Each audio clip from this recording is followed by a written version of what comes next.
Radio Indonesia Sehat Healthy Radio. Selamat siang Sobat Sehat semuanya. Selamat siang Sobat Sehat yang mendengarkan radio Raisa Radio melalui aplikasi streaming. Selamat siang juga untuk Sobat Sehat yang pada kesempatan siang yang cerah hari ini sudah mendengarkan website kami di radioindonesiasehat.com. Dan juga tak lupa saya sapa dulu deh untuk Sobat Sehat yang pada kesempatan siang hari ini berada di link Zoom meeting kami. Selamat bergabung kembali di program kami di acara Raisa Radio Indonesia Sehat.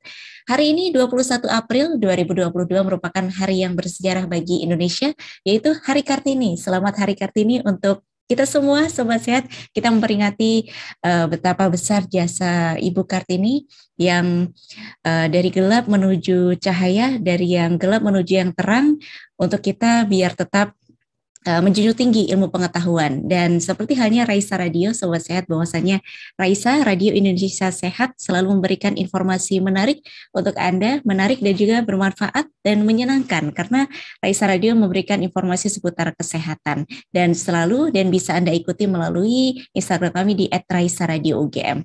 Pada kesempatan siang hari ini, Sobat Sehat, sembari Anda beristirahat sambil menikmati siang hari, istirahat, Anda boleh menyimak acara hari ini, yaitu Perawat Berbicara setiap Kamis ya.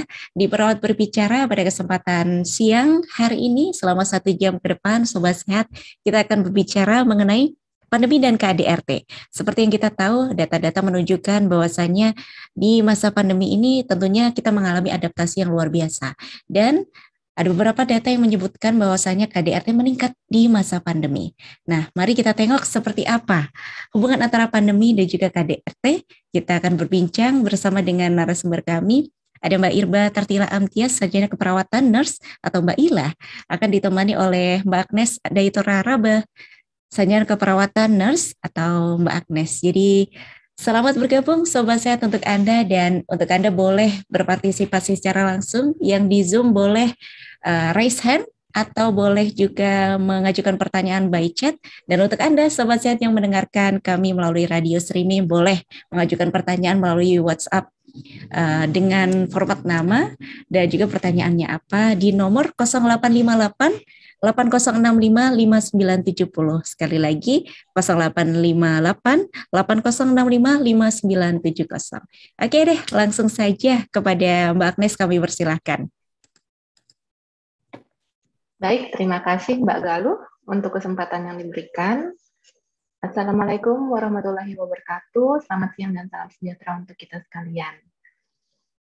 Saya harap semuanya dalam keadaan sehat ya, sehat walafiat ya Sobat Sehat sekalian, dan sungguh berbahagia sekali pada kesempatan siang hari ini kita bisa bersua kembali di acara Perawat Berbicara. Sebelumnya perkenalkan, saya Agnes Daitora Raba yang akan memandu acara talkshow Perawat Berbicara pada siang hari ini. Narasumber kita sudah hadir bersama kita semua di sini. Sebelumnya saya ucapkan terima kasih atas kehadiran Mbak Irba Tartila Amtias selaku narasumber kita. Dan Mbak Irba Tartila Amtias ini boleh kami sapa dengan panggilan Mbak Tila, nggih? Iya, Mbak Agnes. Terima kasih. Ya. Mbak Tila ini adalah wanita kelahiran Curug 17 November 1997. Dia adalah asli orang Wonosobo. Jadi Mbak Tila ini menamatkan pendidikan S1-nya di Universitas Jember pada tahun 2019, dan pada tahun 2020 beliau menamatkan profesi nurse-nya. Saat ini Mbak Tila sedang menempuh pendidikan Magister Keperawatan di Universitas Gadjah Mada angkatan tahun 2021. Demikian perkenalan singkat kita dengan Mbak Tila ya. Baik Sobat Sehat sekalian, pandemi COVID-19 ini ternyata mengubah banyak hal dalam sekejap, dan kita semua mau nggak mau nih dipaksa untuk bisa beradaptasi dengan kerasnya tingkatan kehidupan, termasuk di dalamnya kehidupan dalam rumah tangga. Nah, kehidupan dalam rumah tangga ini tentunya erat kaitannya dengan kekerasan dalam rumah tangga selama pandemi COVID-19. Pada kesempatan kali ini nih, hal ini akan dibahas oleh narasumber kita, yaitu Mbak Tila, lewat pemaparannya pandemi dan KDRT. Sebelumnya saya informasikan nanti akan ada 2 sesi, Sobat Sehat semua.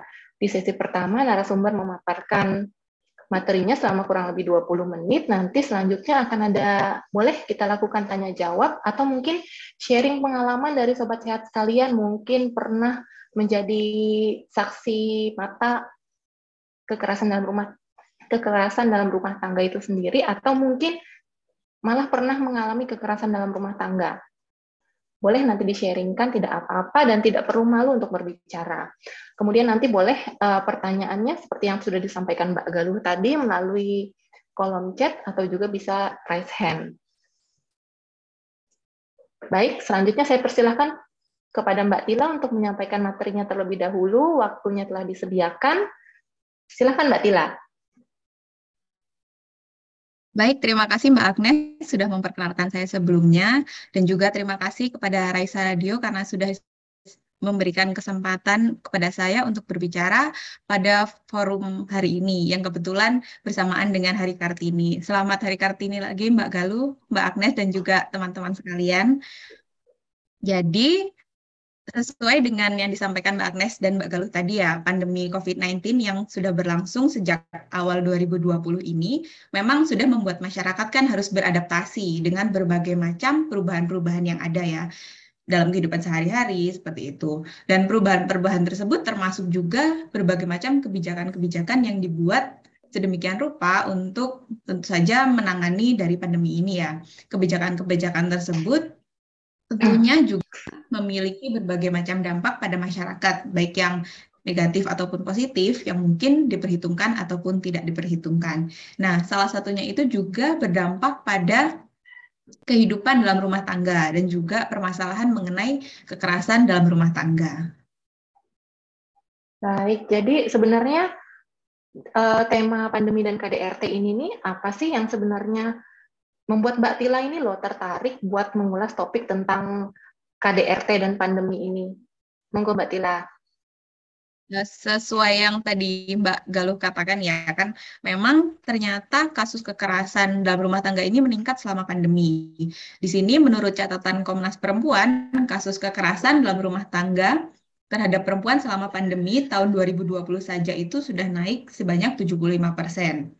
Dan juga mayoritas kasus KDRT terhadap perempuan itu terjadi sebanyak 90 kasus setiap bulannya. Nah, kita kembali ke pandemi ya, karena kan bahasannya KDRT dan pandemi. Nah, selama pandemi ini kan kita pasti sudah kenal salah satu strategi yang dibuat untuk mencegah penularan COVID-19 ya, yaitu PSBB atau pembatasan sosial berskala besar. Nah, di mana dalam PSBB ini kegiatan penduduk di dalam wilayah tersebut akan dibatasi seperti pembatasan kegiatan keagamaan, pembatasan kegiatan di fasilitas-fasilitas publik, juga peliburan di sekolah atau perubahan kegiatan sekolah menjadi daring dan online. Sampai sekarang kan masih banyak yang berlangsung ya, mungkin ada kelas-kelas yang mungkin sudah berjalan setengahnya atau bagaimana, tapi kan masih ada perubahan-perubahan yang terasa gitu di masyarakat. Nah, bagi orang-orang yang mungkin cukup beruntung ya, kebijakan ini mungkin hanya berpengaruh pada mobilitas sehari-hari. Misalnya anak-anak yang biasanya tuh dulu sekolah dengan pagi-pagi berangkat ke sekolah, terus nanti belajar di sekolah dan pulang, itu kemudian kegiatannya berubah nih, jadi belajar dari rumah. Dan juga ada pekerja-pekerja kantoran yang mengerjakan pekerjaannya dari rumah. Nah, meskipun tentu saja strategi pembatasan ini dibuat dengan tujuan yang baik ya, untuk mencegah dari penularan COVID ini. Tapi tidak dapat dipungkiri bahwa sebagian masyarakat juga mungkin merasakan dampak negatif dengan adanya pembatasan seperti ini. Nah, salah satunya itu adalah korban KDRT yang pada akhirnya tuh terpaksa tinggal sepanjang hari dengan pelakunya karena adanya pembatasan seperti ini. Mungkin sebagai ilustrasi ini ada salah satu contoh kasus KDRT yang dirasakan oleh Ibu Marni. Ini bukan nama sebenarnya ya. Kasusnya terjadi di Kabupaten Lombok Tengah, Nusa Tenggara Barat. Nah, Bu Marni ini adalah seorang buruh tani, sementara suaminya adalah buruh bangunan. Nah, kondisi ekonomi pada saat pandemi COVID-19 ini membuat suami Bu Marni ini kesulitan mencari uang. Nah, karena adanya situasi ekonomi yang berubah, ini juga menimbulkan tekanan psikologis tentu saja. Nah, suami Bu Warni ini kemudian menjadi mudah tersinggung dan juga cepat marah. Tidak jarang suami Bu Warni memukul bahkan membenturkan kepala Bu Warni ke lantai. Nah, ketika dibawa ke dokter, Ibu Marni ini mengalami luka pada wajah yang cukup dalam dan bisa mengakibatkan penglihatannya terganggu secara permanen. Tentu saja kasus seperti Bu Marni ini hanya salah satu dari sekian banyak kasus-kasus yang terjadi mengenai kekerasan dalam rumah tangga selama pandemi ini berlangsung ya. Nah, selain itu kan tadi kepada pasangan ya, dari suaminya ke istrinya. KDRT ini juga terjadi pada anak-anak. Nah, selama pandemi berlangsung kan pengasuhan terhadap anak juga berubah ya, di mana anak-anak kan harus sekolah online gitu. Nah, sehingga orang tua perlu untuk terlibat secara langsung dan rutin. Nah, perlunya keterlibatan yang rutin ini mungkin dapat menjadi beban tambahan, terutama secara psikologis ya bagi sebagian orang tua. Nah, hal ini dapat menjadikan anak nih berada dalam posisi yang kayak layak disalahkan ketika di rumah ada hal-hal yang tidak menyenangkan yang terjadi. Nah, berdasarkan laporan sistem informasi online perlindungan perempuan dan anak, KDRT terhadap anak sendiri selama tahun 2020 itu telah mencapai lebih dari 5.000 kasus. Jadi bisa dibilang kalau pandemi ini punya dampak yang cukup signifikan yang dirasakan dengan adanya peningkatan kasus-kasus kekerasan dalam rumah tangga di Indonesia pada akhir-akhir ini. Baik, Mbak Tila. Berdasarkan yang Mbak Tila katakan barusan, KDRT ini sendiri kan memang bukan hal baru ya Mbak Tila, ya. Bukan 1-2 kali kita dengar di Indonesia terjadi. Bahkan mungkin orang terdekat kita pun pernah mengalami KDRT. Tapi menurut Mbak Tila nih, kenapa sih para korban KDRT ini kok lebih memilih untuk menyembunyikan KDRT yang mereka alami ini? Maksudnya, kenapa sih nggak speak up aja, melaporkan, minta pertolongan kepada orang yang berwajib atau orang yang dianggap mampu menolong? Kenapa harus diam? Gimana tuh Mbak Tila? Ya benar ya Mbak Agnes yang barusan Mbak Agnes sampaikan kalau KDRT ini kan memang bukan hal yang baru ya. Kita sudah lama lah mendengar kalau di Indonesia ini juga terjadi KDRT dalam rumah tangga di Indonesia.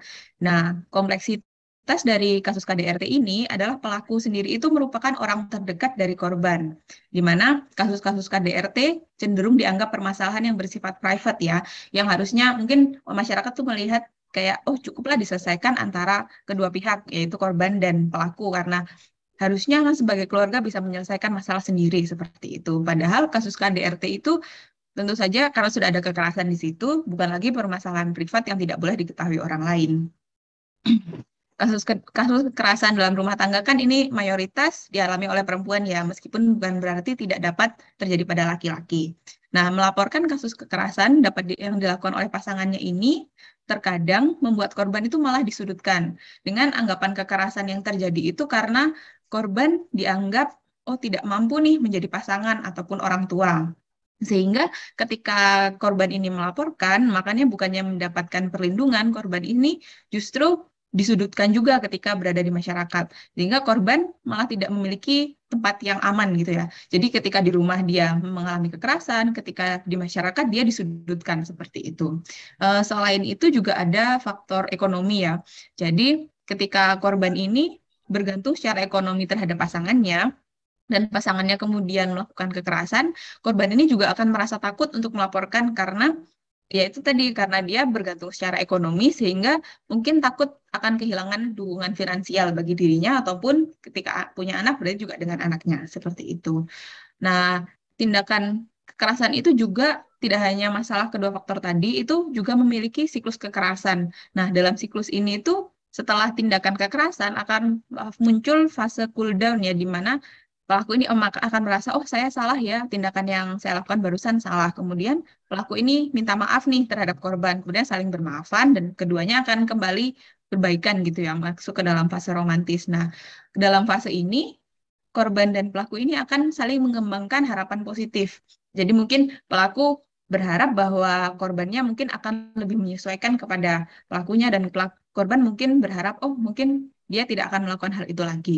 Nah, namun ketika konflik di antara pelaku dan korban ini kembali terjadi, nah itu bisa jadi kekerasan tersebut kembali terulang seperti itu. Nah, namun siklus ini membuat korban tidak melaporkan pelaku karena pelaku sendiri meminta maaf pada korban terus merasa bahwa oh mungkin dia akan berubah seperti itu. Nah, anggapan bahwa kasus KDRT merupakan urusan yang bersifat pribadi juga membuat masyarakat kadang tidak mau ikut campur nih. Kalau ada kasus KDRT di sekitar, mungkin ada yang kebanyakan masyarakat merasa tidak ingin ikut-ikutan dengan permasalahan rumah tangga orang lain seperti itu ya. Padahal sebenarnya masyarakat itu sangat bisa menjadi sumber bantuan bagi korban, seperti memberikan perlindungan atau menjadi saksi terhadap kejadian kekerasan yang terjadi. Baik, Mbak Tila tadi sebutkan bahwa ada satu tindakan kekerasan, kemudian akan muncul siklus kekerasan, di mana pada siklus kekerasan itu yang Mbak Tila jelaskan adalah setelah melakukan kekerasan, kemudian terjadi fase cooling down, nanti akan berulang kembali kekerasan tersebut. Jadi, gimana sih Mbak Tila maksudnya supaya kita mengantisipasi gimana biar siklus ini tidak berulang begitu untuk pelakunya? Jadi kalau misalkan karena tadi berulang karena sebenarnya masalahnya kan tidak diselesaikan seperti itu ya Mbak. Jadi sebenarnya korban dari KDRT ini bisa mengamankan diri ketika kekerasan dalam terjadi. Tentu saja kekerasan dalam rumah tangga itu tidak terjadi dalam satu waktu gitu. Misalnya selama ini harmonis nih, tiba-tiba besoknya suaminya mukulin. Kan kemungkinan ada juga yang sudah menunjukkan tanda-tanda sikap-sikap yang mengarah kepada kekerasan. Nah, jika pasangan ini sudah mulai menunjukkan sikap-sikap yang mengarah terhadap kekerasan, maka korban mungkin bisa melakukan hal-hal seperti menyimpan barang-barang berharga, KTP, mungkin ijazah, buku tabungan, atau uang itu dalam suatu tempat yang aman agar ketika dalam situasi seperti itu, ketika kekerasan terjadi, maka korban dapat menyelamatkan diri dengan membawa barang-barang tersebut. Nah, korban juga perlu menyimpan nomor-nomor penting yang dapat dihubungi ketika korban berada dalam situasi seperti ini, seperti nomor telepon teman, keluarga, pihak kepolisian, atau lembaga pemerhati isu kekerasan tersebut.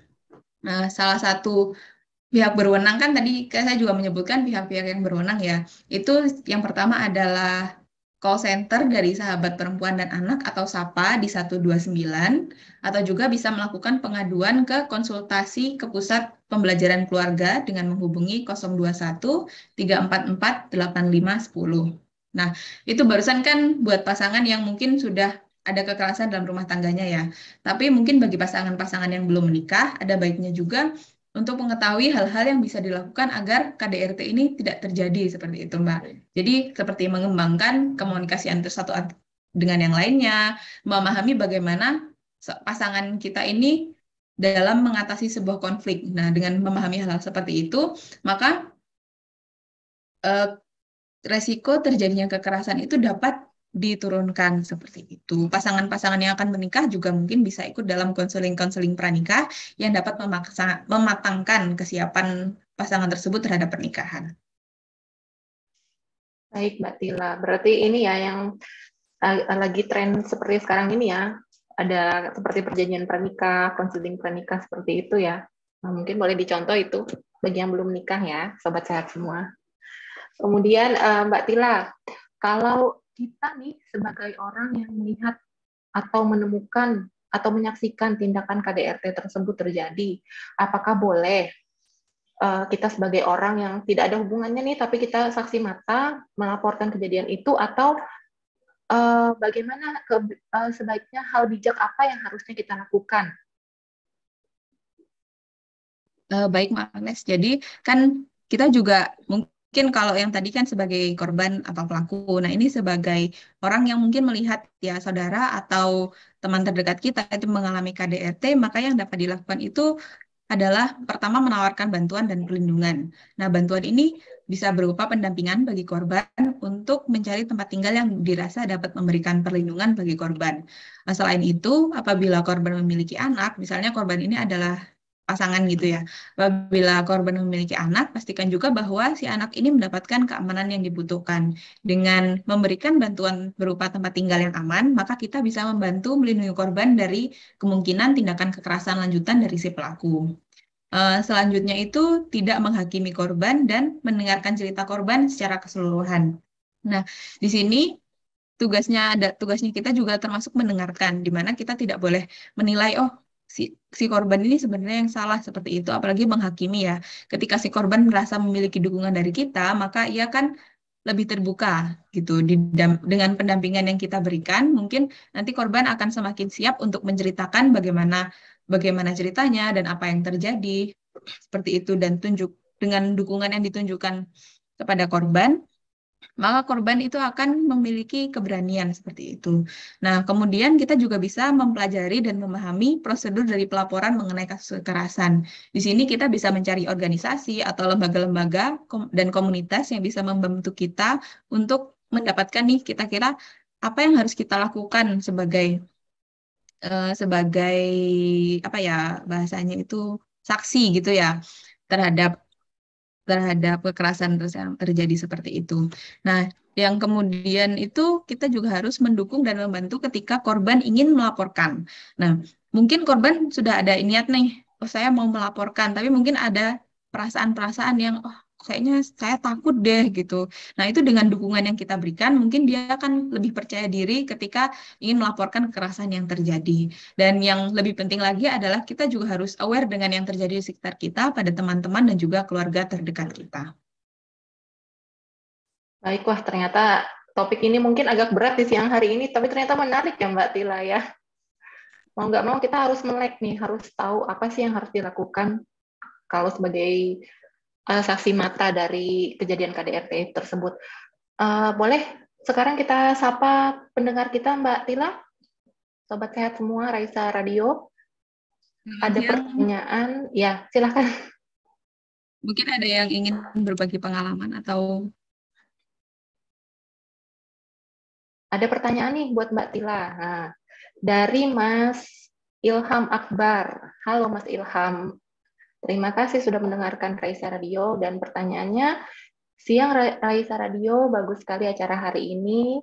Saya Ilham Akbar, izin bertanya, apa yang harus kita lakukan bila ada tetangga dekat yang mengalami itu padahal takut untuk ikut campur? Nampaknya ini tadi sudah dijelaskan oleh Mbak Tila, mungkin bisa diulangi lagi Mbak secara singkat. Mungkin karena tadi agak ragu karena mungkin takut gitu ya korbannya, mungkin masnya takut dalam ikut campur gitu ya.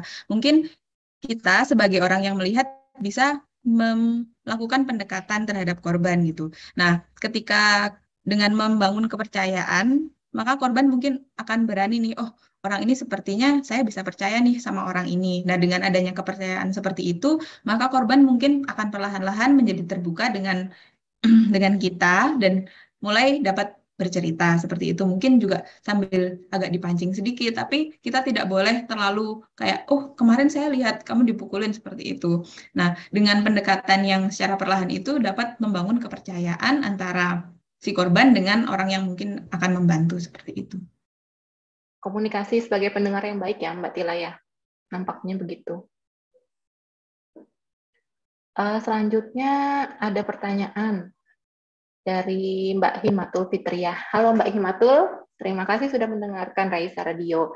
Mbak, apakah KDRT itu yang boleh dilaporkan hanya boleh KDRT fisik?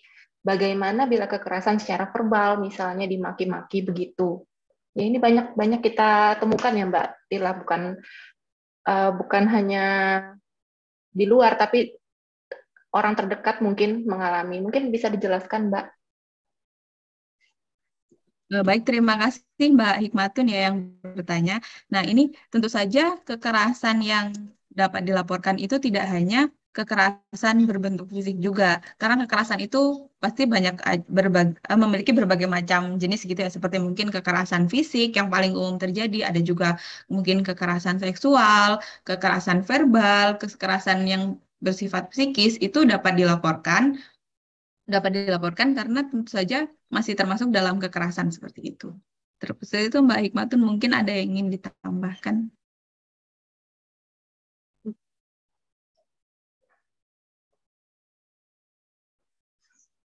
Kemudian dari Mas Zulfian Arif, Mbak Tila. Ini menarik nih Mbak Tila, menyinggung tadi ada perjanjian pernikah. Jadi Mas Zulfian Arif bertanya, wah, jadi kita perlu mengetahui juga ya karakter pasangan kita sebelum menikah. Lalu, apa tanda-tanda yang perlu diwaspadai dari calon pasangan kita? Maksudnya mungkin Mas Zulfian bertanya tanda-tanda negatif yang sebaiknya kita tahu, jadi kita bisa menghindari kesalahan ke depannya begitu. KDRT dalam rumah tangga tersebut. Terima kasih untuk Mas Zulfian, pertanyaannya menarik ya. Ini juga penting mungkin buat teman-teman yang belum menikah, termasuk saya juga kan. Ini mungkin sifat-sifat yang harus diperhatikan dari pasangan itu, mungkin kalau anak sekarang nyebutnya kayak red flag gitu ya.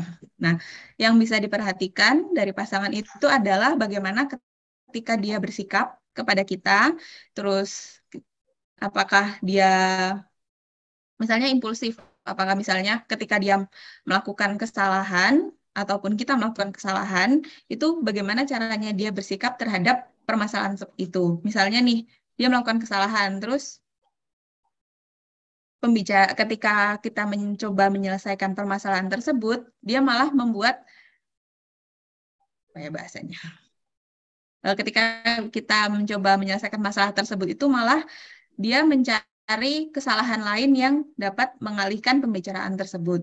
Sikap-sikap yang dimana menunjukkan bahwa dia itu tidak bisa menyelesaikan masalah secara dewasa itu dapat menjadi salah satu hal yang dapat diperhatikan dari pasangan. Itu penyelesaian konflik, terus cara bagaimana pasangan kita itu berkomunikasi, terus bagaimana ketika bagaimana ketika dia itu mendominasi pembicaraan misalnya seperti itu. Berarti harus seimbang ya, Mbak. Maksudnya sebagai pasangan itu harus saling melengkapi, seimbang. Ya, jadi kayak misalnya harus bisa terutama komunikasi ya, karena komunikasi kan itu kan penting gitu. Jadi ketika keduanya bisa berkomunikasi dengan baik, maka permasalahan ketika ada konflik itu juga dapat dikomunikasikan dengan baik seperti itu. Baik, mudah-mudahan menjawab ya pertanyaan dari Mas Zulfian Arif. Berikutnya, wah ini nih, KDRT banyak kasus yang menyatakan perempuan yang menjadi korban. Apakah ada cerita-cerita atau data-data yang menyatakan bila laki-laki yang menjadi korban?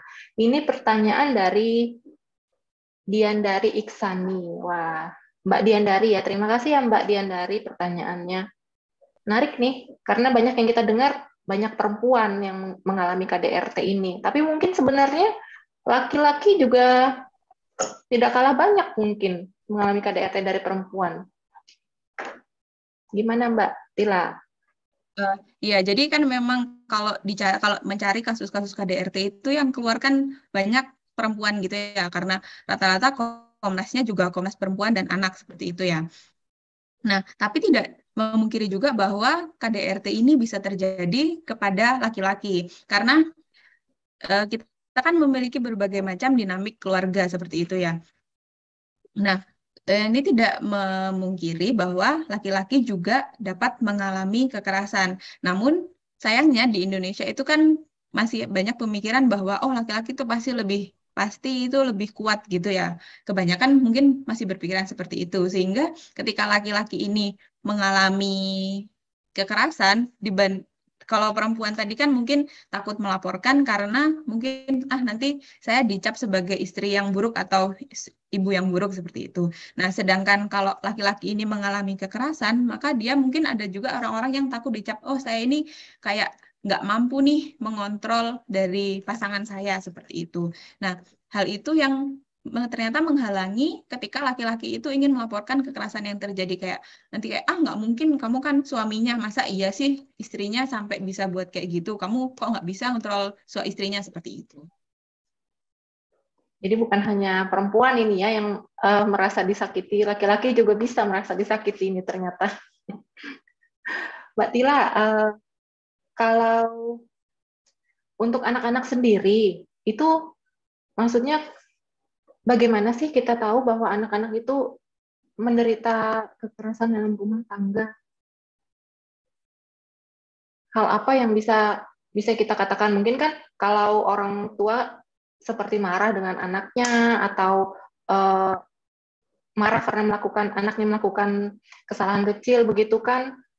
Apa itu juga dibilang kekerasan dalam rumah tangga, Mbak Tila? Maksudnya gimana sih kita mendefinisikannya itu? Baik, ini juga salah satu KDRT kan juga terjadi pada anak ya. Nah, itu mungkin orang akan berpikiran bahwa ini loh emang caranya dari orang tuanya itu dalam mengajarkan, biasanya orangnya ngomongnya gitu ya, dalam mengajarkan anaknya itu dengan sikap yang keras gitu. Tapi perlu diingat bahwa orang tua itu kan di sini berperan untuk mengajarkan hal-hal yang perlu diketahui oleh anaknya. Nah, sedangkan dengan menggunakan kekerasan itu justru tidak mengajarkan, namun memberikan trauma seperti itu ya Mbak Agnes ya. Jadi ketika pengajaran dengan maksud mengajarkan itu sudah dilengkapi, bukan dilengkapi ya, mungkin dilakukan dengan mungkin ada sambil memukul, seperti itu dapat disebut dengan kekerasan dalam rumah tangga terhadap anak.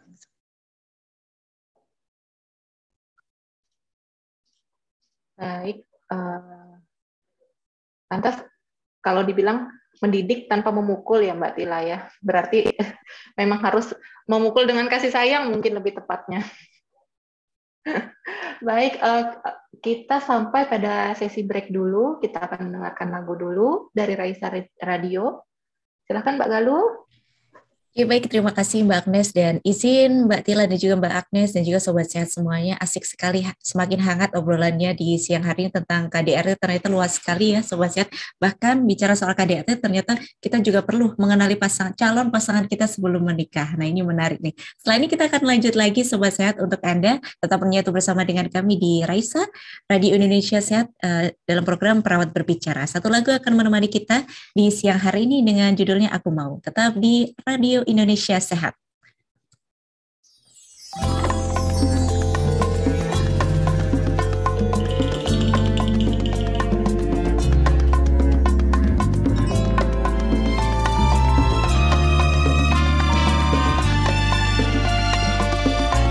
Kala jatuh cinta, luluh termangu rasa mereka.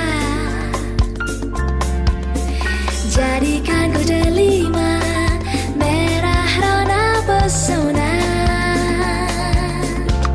Ku bangun istana, berukir puisi puncanya cinta. Ku peluk sang malam, bisikan kepada alam. Benar-benar rasa mencari jawaban hati,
mimpi-mimpi menjelma kenyataan. Aku mau terima segalanya bersemi mentari jiwa. Baik Sobat Sehat, Anda masih bersama dengan kami di Raisa Radio Indonesia Sehat. Satu lagu dari Putri Aryani, juara dari Indonesian's Got Talent. Jadi kalau Sobat Sehat mendengarkan lagunya enak banget, tetapi siapa sangka kalau satu lagu itu tadi dibawakan oleh Putri Aryani, beliau adalah penyanyi dengan disabilitas tunanetra. Keren banget ya Sobat Sehat. Jadi satu lagu tadi menemani kita dan membuat kita untuk lebih rileks gitu ya siang-siang hari ini di program kami di Perawat Berbicara. Sobat Sehat, kita kembali hadir untuk Anda di Bincang-Bincang Radio Indonesia Sehat. Jadi selamat bergabung untuk Sobat Sehat yang baru saja bergabung nih, siang-siang baru aja nongkrong, ngeklik aplikasi streamingnya Raisa Radio. Dan topik kita hari ini adalah pandemi dan juga KDRT. Sudah kita bahas selama setengah sesi tadi ya, dan kita masih akan ngobrol lagi sampai dengan jam 1 siang. Dan Sobat Sehat masih kami persilahkan untuk bergabung untuk melalui WA kami, WhatsApp kami di 0858 8065 5970. Oke, langsung saja waktu saya kembalikan ke Mbak Agnes, silahkan. Baik, terima kasih Mbak Galuh. Ada satu Sobat Sehat ini yang pengen sharing sama kita, Mbak Galuh. Mbak Tila. Halo, selamat siang Raisa Radio dan Kak Tila. Terima kasih atas topik yang menarik sekali untuk dibahas. Kebetulan sekali topik ini berkaitan dengan skripsi yang akan saya lakukan penelitian dan saya mohon izin untuk sharing pengalaman sebelumnya pernah menjadi saksi atau mewawancarai korban KDRT. Terima kasih, semoga berkenan. Maaf sebelumnya ini dari Mbak Siska. Boleh silahkan Mbak Siska. Ini akan sangat bermanfaat untuk kita semua. Ya. Baik, selamat siang buat semuanya dan juga terima kasih buat Raisa Radio dan juga Kak Tila atas topik yang menarik. Kebetulan di sini saya lagi di rumah sakit ya, jadi kalau misalnya berisik atau kondisinya tidak kondusif, mohon maaf ya. Ya, silahkan. Oh ya, saya izin untuk sharing terlebih dahulu. Kebetulan topik ini berkaitan dengan skripsi yang saya ambil. Dan sebelumnya saya sudah melakukan wawancara juga dengan korban sekitar 3 orang. Biasanya kan KDRT itu yang disalahkan adalah perempuan ya. Perempuan atau baik itu dia sudah menjadi ibu dari anaknya atau belum mempunyai anak. Nah, saya mau wawancarai seorang ibu rumah tangga, kita sebut saja Ibu Ina ya. Nah, Ibu Ina itu dia memiliki 2 anak yang masih di bawah umur, kalau tidak salah usianya rentang 3-7 tahun, laki-laki dan perempuan. Nah, Ibu Ina itu saat diwawancarai, dia berkata bahwa dia tidak merasa bahwa dia mengalami kekerasan. Jadi kayak dimanipulasi gitu loh. Bahwa kekerasan yang dia alami itu adalah hal yang wajar untuk hal yang wajar dalam hal rumah tangga, kayak kekerasan yang dialaminya itu baik itu kekerasan fisik seperti yang ditarik, kemudian didorong ataupun juga ditendang gitu pada saat sang suami marah. Kemudian kekerasan verbal juga ia dapati, yaitu seperti dicaci maki di depan tetangga sampai tetangga juga mendengar. Kemudian dimarah-marahi, dan masalahnya itu awalnya adalah dari penelantaran ekonomi. Jadi sang suami ini sebelumnya punya bisnis yang bagus, kemudian karena dari transisi bisnis yang bagus itu, jadi bisnisnya itu bangkrut gitu.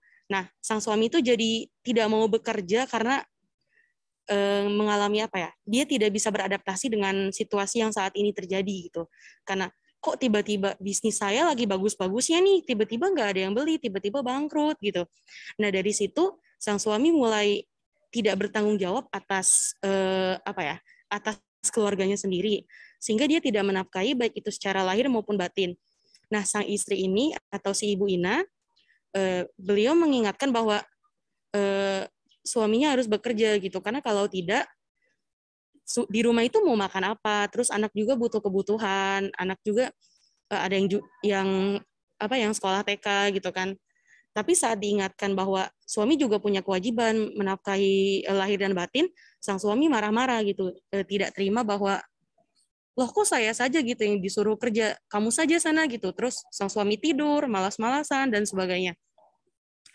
Dimana kan biasanya kalau dalam rumah tangga itu ya saling gitu kan ya, saling mengingatkan, terus kerja juga gitu. Nah si Ibu Ina ini juga dia susah untuk bekerja yang mendapatkan penghasilan besar karena dia punya anak kecil gitu, dan anaknya tuh tidak bisa dititipkan kepada anggota keluarga yang lain.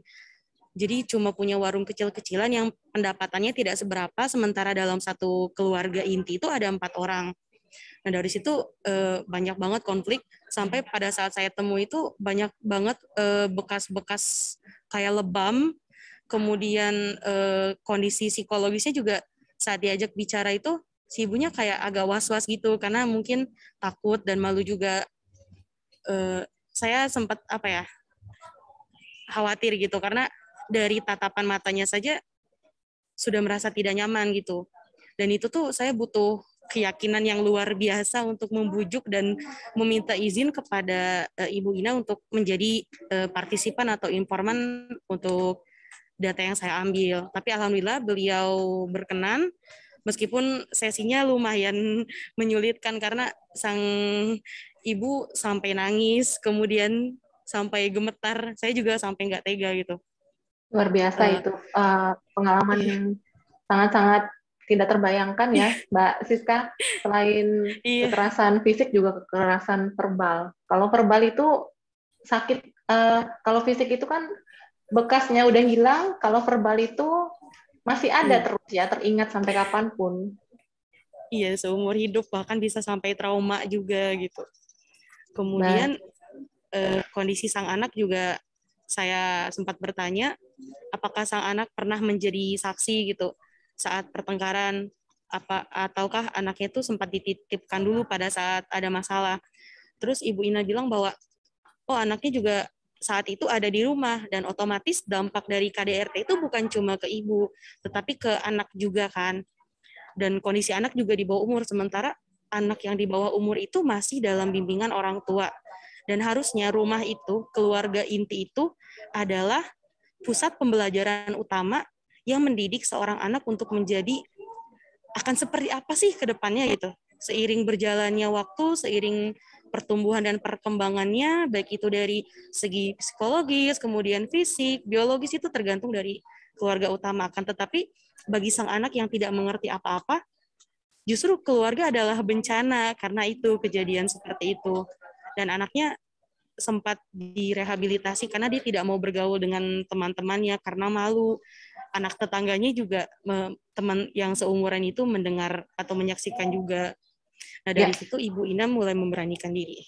Berarti saat ini Ibu Ina sudah mencari pertolongan, begitu Mbak Siska? Oh iya sudah. Dan kebetulan kalau di domisili saya, yaitu di Kabupaten atau Kota Tasikmalaya, ada lembaga yang namanya P2TP2A. Nah itu untuk melindungi dan menaungi perlindungan, kemudian bagaimana apakah kejadian-kejadian yang berhubungan dengan kekerasan atau yang dalam rumah tangga ya? Iya, yang seperti itu dilaporkan ke sana, dan Ibu Ina sempat melapor ke polisi karena waktu itu anaknya juga hampir saja menjadi korban kekerasan fisik dari sang suami atau bapaknya itu. Jadi sang ibu melaporkan ke polisi dan polisi melaporkan itu ke P2TP2A itu, sehingga dilakukan sesi konseling, dan sekarang alhamdulillah sang Ibu Ina sudah berangsur membaik kondisinya dan juga anaknya sudah bisa beraktivitas.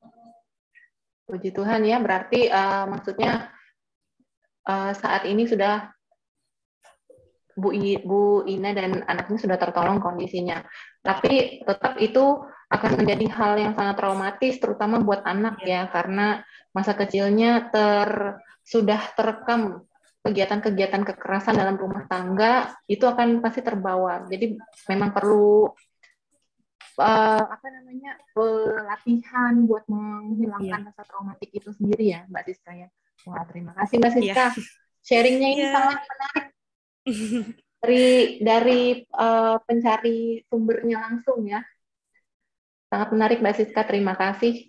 Ya, terima kasih atas kesempatannya juga. Semoga informasi yang saya bagikan ini bermanfaat buat semuanya, dan juga saya harap buat yang mau nikah dini atau yang lagi persiapan bisa lebih selektif lagi.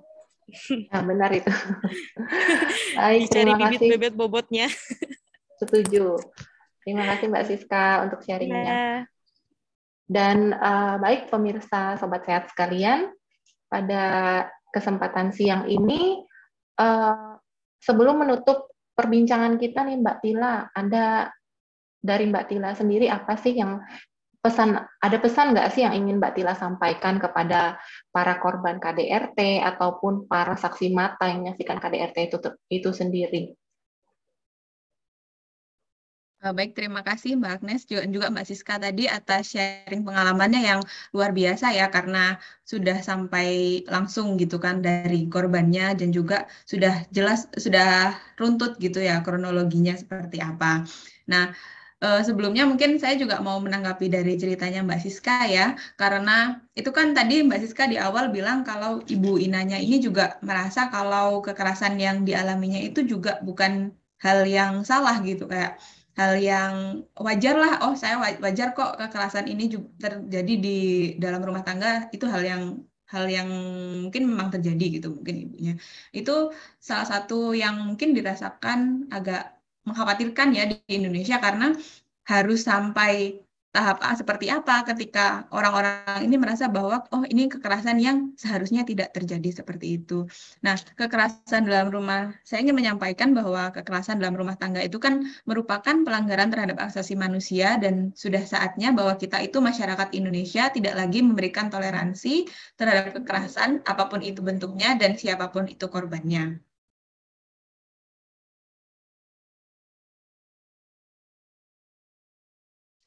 Mohon maaf masih di mute. Baik Mbak Tila, kalau begitu mungkin bisa saya ulangi lagi ya Mbak Tila, tadi nomor call center yang bisa dihubungi ketika seseorang yang mengalami KDRT itu ingin mencari pertolongan, atau siapapun dia yang menjadi saksi mata ingin memberikan pertolongan kepada para korban KDRT tersebut. Yang pertama, mungkin tadi Mbak Tila sebutkan boleh hubungi call center Sahabat Perempuan dan Anak atau SAPA di nomor 129. Yang kedua, bisa juga melakukan konsultasi dan pengaduan ke Pusat Pembelajaran Keluarga atau Puspaga dengan nomor telepon 021 344 8510. Begitu Sobat Sehat sekalian, tidak terasa nih waktunya sudah menunjukkan hampir jam 1, artinya diskusi yang sangat menarik ini harus kita sudahi ya, karena keterbatasan waktu tentunya. Tapi mungkin di lain kesempatan, boleh kita lanjutkan diskusi ini kalau ada yang belum puas atau ingin sharing tentang KDRT ini dengan Mbak Tila atau dengan saya, mungkin boleh di luar kesempatan perawat berbicara ini. Dan pada akhirnya, saya, Agnes Daitora Raba, selaku moderator, dan juga Mbak Irba Tartila Amtias, selaku narasumber, mohon pamit undur diri ya. Terima kasih atas perhatian, kebersamaan, dan partisipasi dari Sobat Sehat sekalian. Selanjutnya saya kembalikan kepada Mbak Galuh. Terima kasih banyak Mbak Tila dan juga Mbak Agnes sudah berbagi ilmunya pada kesempatan siang hari ini. Banyak sekali Sobat Sehat yang berpartisipasi. Kayaknya menarik sekali topik siang hari ini ya, tapi sayang sekali waktunya sudah habis. Mungkin next time kita bisa ngobrol-ngobrol lagi ya Mbak Agnes dan juga Mbak Tila. Sehat selalu Mbak Tila dan juga Mbak Agnes. Sama-sama Mbak Galuh. Dan juga untuk Mbak Siska juga terima kasih sudah berbagi kepada kita semua terkait dengan tadi ya, lengkap sekali bagaimana proses mencari datanya, bagaimana perjuangan untuk berkomunikasi dengan narasumber, luar biasa sekali. Semoga lancar untuk penelitiannya ya Mbak Siska. Dan ya, terima kasih. Oke, Mbak Siska, sehat selalu Mbak Siska di sana.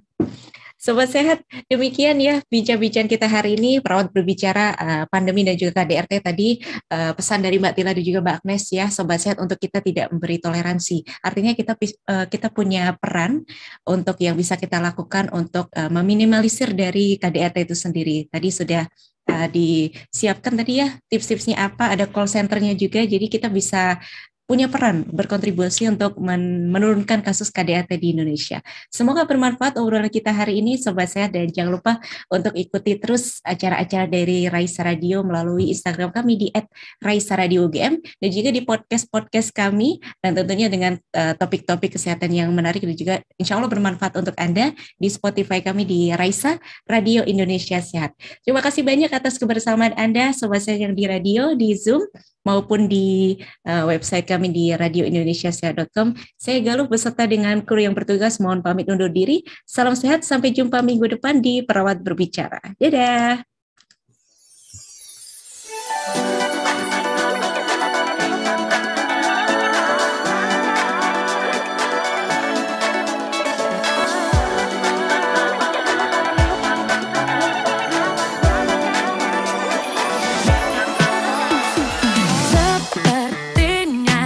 Kita saling suka saat jumpa kau beri pertanda.